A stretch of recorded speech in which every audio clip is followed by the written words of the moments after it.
And then the example that's used in this book, you find something that you absolutely hate. The example used in this book is the American Nazi Party. And this guy put, I believe it was $5,000 in a trust that would be donated to the American Nazi Party if he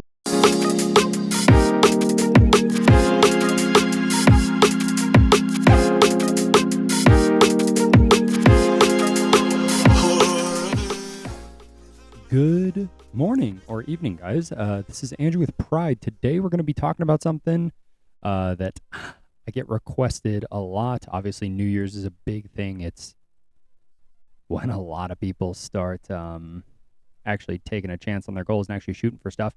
So I'm going to give you guys 5 ways to get in the best shape of your life in 2023. I am on 2 different cameras today and a different mic. We're still trying to dial this whole process in here, but hopefully this one sounds better than the mic that I was using. But if you're watching this, you'll probably see that I'm basically kissing this mic right now, because if I pull away at all, the audio decreases significantly. Anyway, so I guess an obvious starting off point here is, what is the best shape? So first things first, you have to actually define what the best shape is. And it's not going to be the same for everybody, obviously. So you've got to be really, really clear on this. You have to have an extremely clear goal. And if you're one of my clients that are listening, you've heard this analogy a million times, but usually people come up with these really open-ended, pretty generic goals where it's like, oh, I want to be healthier or get stronger, or, it's something kind of, it's like an intangible, which isn't entirely bad, but it's just that they're unclear as a general thing. We're looking for something specific. This isn't, oh, I'm going on a road trip and I'm driving to the East Coast, because that could be Maine, that could be Florida. This is, I'm going to St. Petersburg, Florida. You want to pick a very, very clear thing, because if you are vague with it, you will get some approximation of your goal, but you are absolutely not going to get the goal that you've actually set for yourself. This second one is finding the big rocks. I've used this analogy 1,000,001 times, but I've heard 2 different versions of it. One, you can think of it like if you were trying to clear out a room with a bunch of rocks in it, you would get rid of the big rocks first.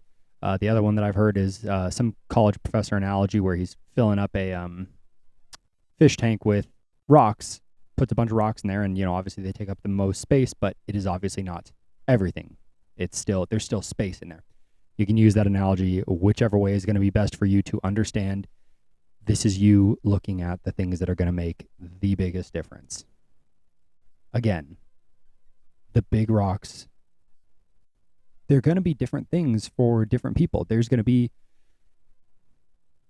people where the big rock is cutting out processed food. There's going to be people are only sleeping 5 or 6 hours a night. It's going to be people are inconsistent. It's going to be that they don't have a good support system. But this is actually where coaching as a whole really comes in handy, is kind of noticing your blind spots, right? So I even have a couple people that I reference back to when it comes to my own my business and how I do a lot of different things. Everybody has coaches for everything nowadays, because they can pick up on your blind spots, right? So what is that big rock for you? Do you fall off the wagon with the gym every 2 weeks? Do you, eat like shit or go drinking like crazy every single weekend? Are you around people who are always tempting you with different kinds of, vices, I suppose we'll call it? Find out what those are and really hone in on that. So let's say you're someone who eats a ton of processed food. Cut as much processed food as you can. Cut out what is reasonable for you, because that's another thing too. Is like your plan needs to be manageable, which I'll get there because spoiler alert, that's number 3. But you've got to make the changes where it's going to be a big deal for you. Let's say you're someone who eats good 99% of the time, but you sleep terribly. Most people look at diet and go, oh, this is the most important thing, which it is majority of the time. But if you're someone who already eats really, really well, you're looking for your deficiency. Just because you're going to get a 1% increase on your nutrition doesn't really matter if you're, if you're like 50% of the way there as far as like what optimal sleep is, right? So finding those big rocks for yourself and executing on them. Number 3, like I said, manageable plan. Having a manageable plan, that is something I wish I figured out a long time ago for myself. I really, really think a lot of things would have been different in my fitness journey, not just like my body, the amount of muscle I have, but things like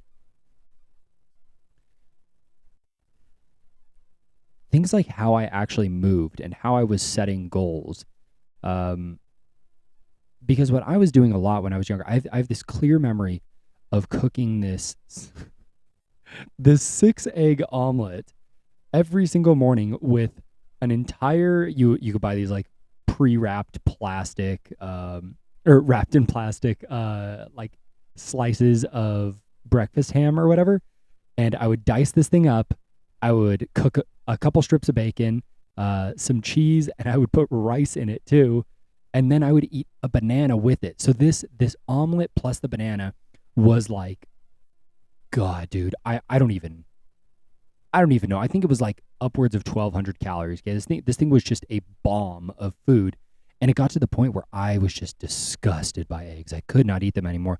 But even outside of that, I was like 150 pounds. There was no reason for me to be eating that much in one meal. Not to mention the fact that I quickly discovered that wasn't something I could stay consistent with. I felt like shit eating that every single day. It was just, oh my God, it was 100% not the meal for me, right? But if I had looked at things more as, okay, well, I'm eating this much. Let's see how much I can gain off of this, because I was really focused on gaining weight at the time. So, okay, we're going to focus on this. Let's see how much weight we can actually gain. And then this gets into the next one. Slowly start to make changes so I can see what is actually working. I still have a picture of my first supplement stack ever. And it was 3 different kinds of protein because I was convinced that I needed hydro whey, regular whey, and casein. I had branched chain amino acids, which make no sense as long as you are getting enough protein in your diet. I had a multivitamin, I had a pre-workout, and I know I had one more thing in there, but I can't. Creatine, and maybe something else. I don't know. But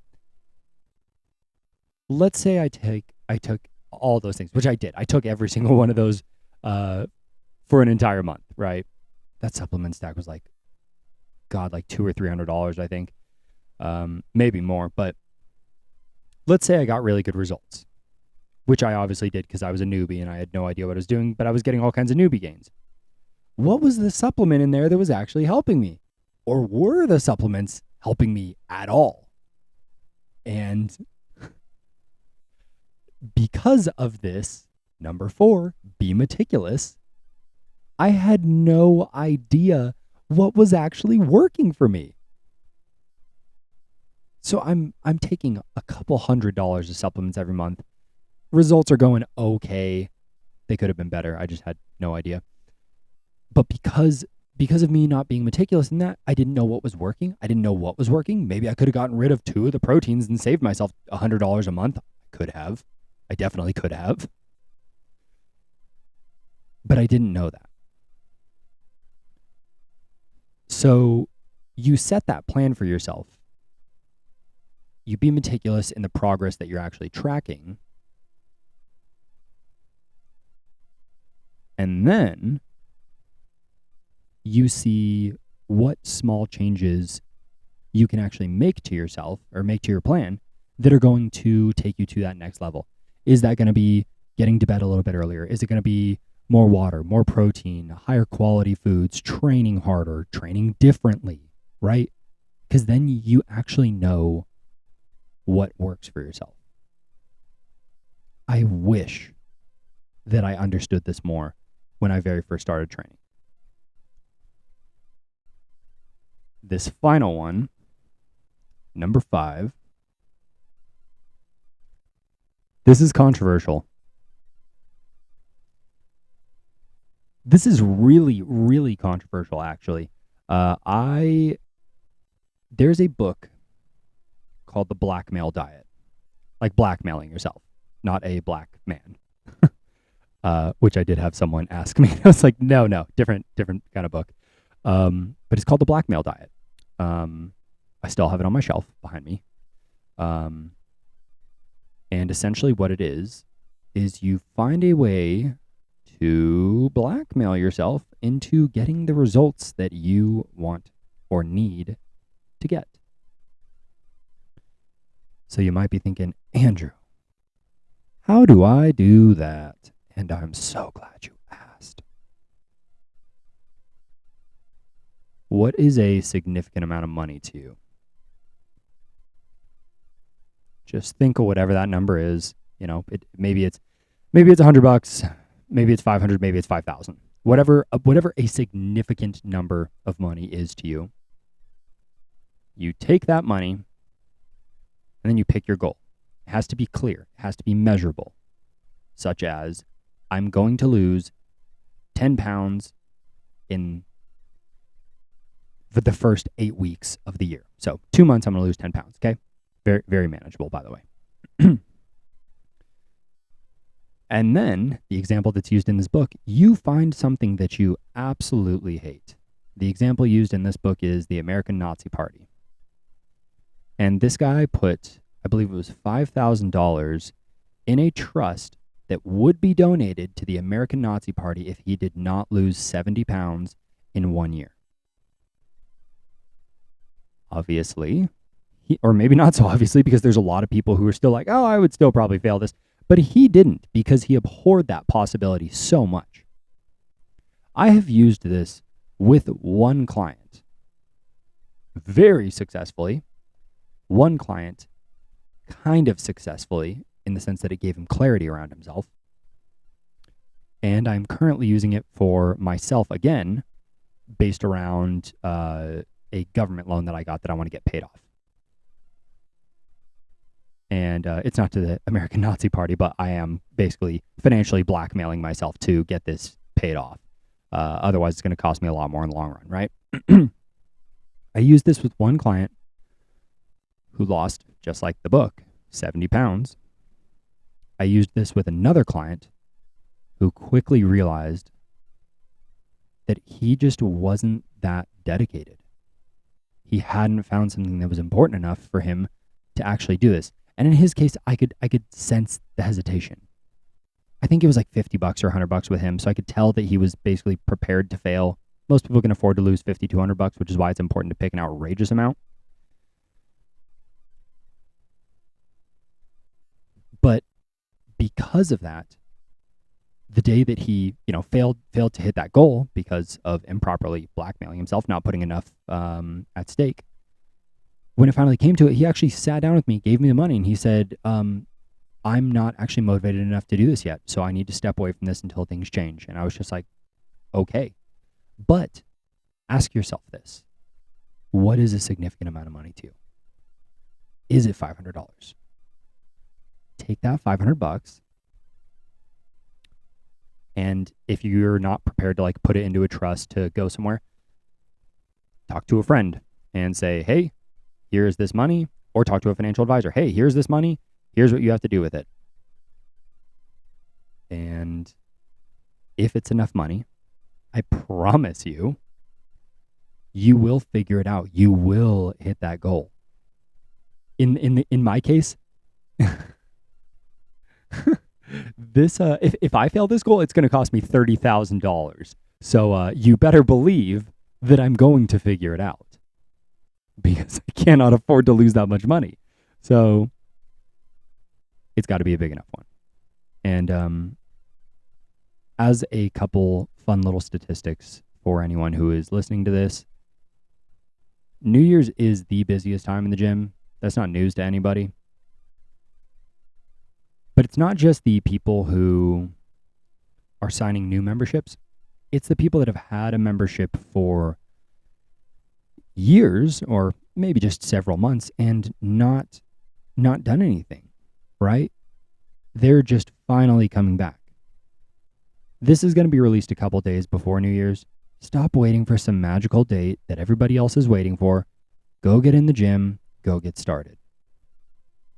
The average gym membership lasts 4 to 6 weeks because people do not have a plan, because people don't have a clear idea of where they're going to go, because people don't know how to track their progress and make changes and do whatever is the next thing is that is needed for them. And because they're not willing to put enough on the line to actually hit those goals. So let's go through that one more time. What is best shape for you? What is that clear goal? What are the big rocks for you? Just pick 2 or 3. How do you put together a plan for yourself that is manageable? If you can't do it, is there someone you know who can put one together for you? I mean, I can, but y'all already know that. And if you don't know, I do online coaching. You can pretty much DM me anywhere, at Andrew PFM, at Pride Fitness and Movement. How are you tracking your progress? Are you tracking your progress at all? A lot of people don't. And even though you don't have to do this 5th one about blackmailing yourself into getting results, what are some things that you're willing to put online? What are some things that you're willing to, what kind of changes are you actually willing to make for yourself? People don't change until they have to. It's the reason that the gym industry is such a profitable thing. It's the reason, I think it's like 80% of gyms' money is made in the first 2 or 3 months of the year. Don't be just a little piece of profit for them. Be the person who actually costs them money, because it's a real thing. When I was still working at a commercial gym, they talked about it where they're like, yeah, like the people who are consistent here are like our worst members, because they're the ones who break the equipment, who pay their tiny little fees and, actually use the facilities. Whereas the people who never come in and pay their fees, they're perfect. They don't cost us a penny. So be the person who actually costs the gym money, guys. And, yeah.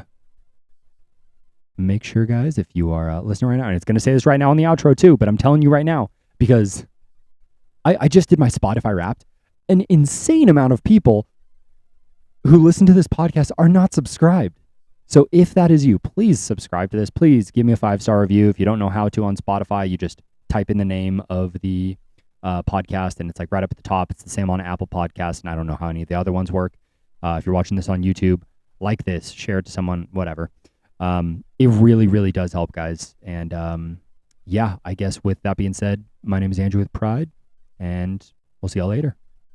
Hey everybody, did you like that episode? You know you did, and you know you want to see some more, so oh my god, you should click that subscribe button and then share it to someone else who wants to hear it. And then go find me on Instagram or TikTok or whatever at Andrew PFM and hit me with some questions of your own. So we'll see you guys there. Later.